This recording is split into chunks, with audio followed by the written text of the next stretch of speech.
Assalomu alaykum.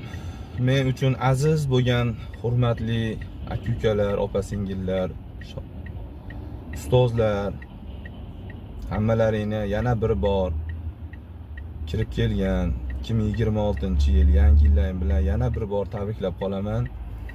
Hammalaringga 25-yilda ushalmagan orzularing 26-yilda ushalishini tilakdoshiman.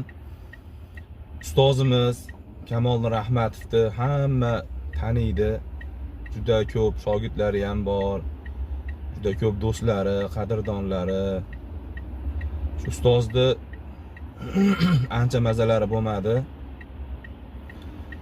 Mana hozir kecha kuni gaplashdim ustoz bilan, juda ham yaxshilar. Hammalaringdan shu ustozni duo qilishlarini so'rab qolaman. Ustozga Alloh shifo bersin.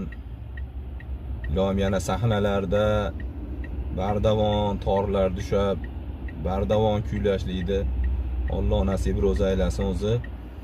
Juda ham ko'p shogirdlari qo'shiqlarini aytadi ustozni. Yana yangi qo'shiqlar yaratib, yana shogirdlariga mana chiroyli qo'shiqlarini, shogirdlari kuylab yurishlarini Allohdan so'rab qolaman. Ustozni hammalaring duo qilinglar, ilohim Alloh shifo bersin ustozga. Qo'shiqlari bor, bir to'rt qatorini aytib berish qo'shiqlarini endi sizlarga ham. Sochlar belanganda g'amlar gardiga yetib yetolmasdan hayot qadriga.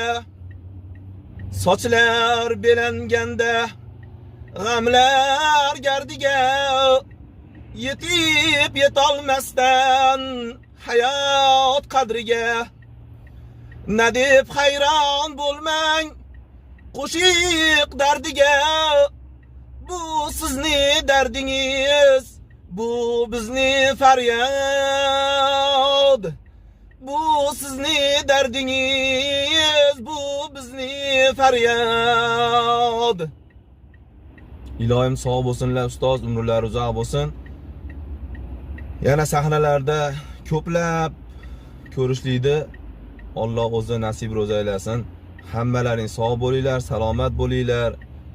Oilalaring tinch bo'lsin. Yaxshi kunlarda, chiroyli holatlaringda hammalaring bilan ko'rishish Alloh nasib ro'za aylasin.